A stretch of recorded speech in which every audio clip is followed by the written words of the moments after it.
আসসালামু আলাইকুম everyone, it's me Shanur Rahman and welcome to my new another blog. So আজকে নতুন একটা ব্লগে সকলকে স্বাগতম। আর যাই হোক, আশা করছি যে নওগাঁর মানুষজন আছেন তারা আপনারা অবশ্যই এই প্লেসটিকে চিনে থাকবেন। হ্যাঁ, আপনারা ঠিকই ধরেছেন, যেটা মনে মনে ভাবছিলেন আপনাদের মনের কথাটাই ঠিক। এটা হচ্ছে হাসিগাড়ি বেল। অনেকদিন অনেকদিন আগে ভিডিওটা, যাই হোক ছাড়বো করে ছাড়া হয় নাই। অ্যান্ড আশায় গাড়ি চলে আসছি। আমার সাথে আমার এক সিনিয়র ভাই আছে, ভাই বললে ভুল হবে, আমার খালতো ভাই। তো যাই হোক, খালতো ভাই আসবে না সে একটু লেন্দি আর কি, মানে গাড়িতে বসে থাকার ভয়ে জার্নি করতে চায় না।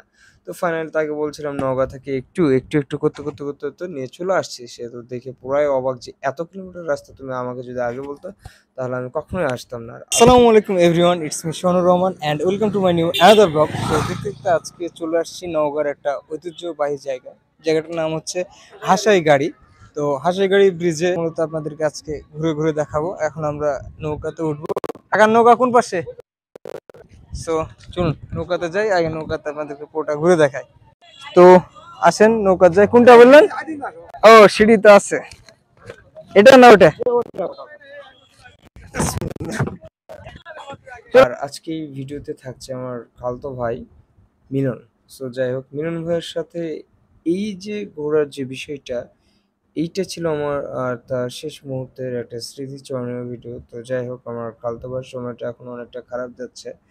আপনারা সকলে তার জন্য দোয়া করবেন। সে যেখানে আছে সেখান থেকে যাতে দ্রুত সুস্থভাবে বের হয়ে আসতে পারে।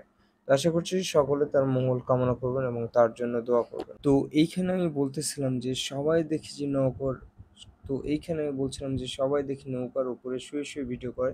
তো যাই হোক, আমিও শুয়ে ভিডিও করার একটু চেষ্টা করছিলাম যে আসলে আমাকে কেমনটা লাগে। তো হালকা পানিটা খুব বেশি ছিল না, যদিও আমরা ফুল টাইমে যাইতে পারি না। এটা হচ্ছে নওগাঁ হাসাইগাড়ি একটা বিল। এই বিলে শুক্রবারের দিনে একবার আসছিলাম, এত পরিমাণে জ্যাম, এত পরিমাণ জ্যাম, মানে একটা ব্রিজ ছিল, ওই যে ওই পাশে যে ব্রিজ বা যে রাস্তাটা দেখা যাচ্ছে, এই রাস্তাটা পুরাটাই জ্যাম থাকে। তো এতটুকুই বলবো, আপনার যখনই আসবেন শুক্রবারের দিনে এখানে কখনো আসবেন না, কারণ অফ ডেতে প্রচণ্ড পরিমাণে লোক থাকে। তো বুঝতেই পারছেন কত সুন্দর একটা প্লেস, কত মনোরঞ্জন।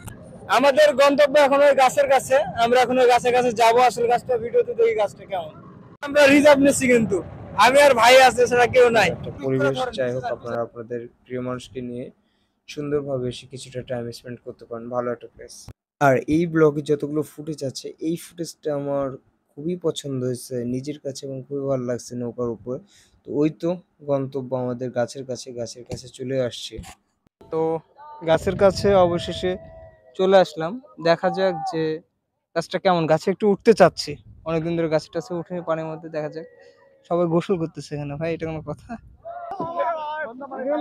গাছটা অবশ্যই জনপ্রিয় একটা গাছ।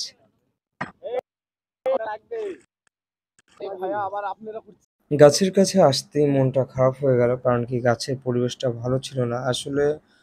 সবাই হয়তো বা স্থানীয় ছেড়ে পেলে এমন একটা পরিবেশ সৃষ্টি করছে যে বাইরে থেকে মানুষজন এসে একটু কিছু সময় থাকবে, সেই পরিবেশটা সেইখানে ছিল না। এইদিকে আবার দেখতেছি একটা আপু গাছের উপরে ফটোশুট করছিল, আর বেশ কিছু ছেলে ছিল।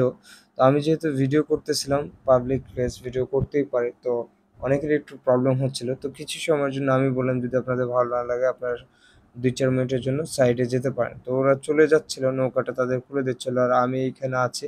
অ্যান্ড আপনি দেখেন যে একটা মানুষের কমন সেন্স থাকা দরকার, যে দূর থেকে কোনো ব্যক্তি বা কেউ একজন আসছে, কিছুটা সময় তারা একটু থাকবে, ফটো বা ভিডিও শুট নিতেই পারে। তো এমন একটা অবস্থানে দেখেন, আমি গাছের উপরে বসে একটু কথা বলবো বা কী করবো, এই যে দেখেন ওই পাশে বাদরের মতো, এই যে দেখেন গাছে কি একটা অবস্থা। হ্যাঁ, এই তো, মানে এইদিকে উপরে, এদিকে নিচে, এইদিকে সাইডে। তো এবার এটা জিজ্ঞেস করছিল যে নিচে যে হলুদ কালার টি শার্ট পরা আর কি, কমলা কালার, যে আপনার কতক্ষণ সময় থাকবেন? তো আমি বললাম যে খুব বেশি না ভাই, ২-৪ মিনিট সময় আমাকে একটু ফাঁকা জায়গাটা দিলে খুব ভালো হয়। তো কি আর বলবো, যে দেখেন উপর নিচ সব কিছু মিলে এখানে কিছু বলার আর পরিবেশ নেই। গাছের উপরে কিছুটা সময় থাকলাম, একটু ফুটেজ আপনাদেরকে দেখাতে পারছি, এটাই ভালো লাগছে এই আর কি।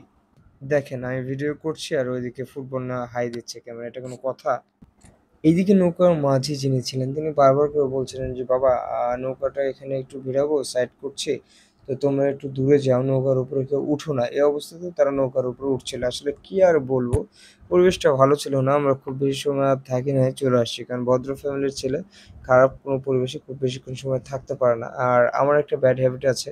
আমি সবার সাথে মিশি, বাট যেখানে আমার ভালো লাগবে না সেখানে আমি এক মুহূর্তও দেরি করব না। তো যাই হোক, এই তো আমার পিছনে মিলন ভাই আর আমি বেশ কিছুটা সময় এদিকে কাটালাম। পুরো নৌকায় আমরা এদিক থেকে তো চলে আসছি। ফাইনালি ঘোরা বেড়ানো ফাইনালি আমাদের ঘুরে বেড়ানো শেষ। এইখানে একটা দেখছি হাঁসাইগাড়ি বিলের একটা মাছের ছবি দিয়ে একটা স্পট দেওয়া আছে। এখানে হয়তোবা মাছ মাছের জন্য বা স্পটটা জনপ্রিয় জন্য এরকম করে রাখছে। এখানে একটু ছবি-টবি তুলে আমরা আজকের মতো রওনা দিচ্ছি। তো যাই হোক, নেক্সট কোনো ব্লগে সবার সাথে দেখা হচ্ছে। ততক্ষণ পর্যন্ত সুস্থ থাকেন, ভালো থাকেন। আর মিলন ভাইয়ের জন্য সকলে বেশি, বেশি দোয়া করবেন। সে যাতে আবার এরকম হাসিখুশিভাবে ব্যাক করতে পারে তার লাইফে ইনশাআল্লাহ। আসসালামু আলাইকুম।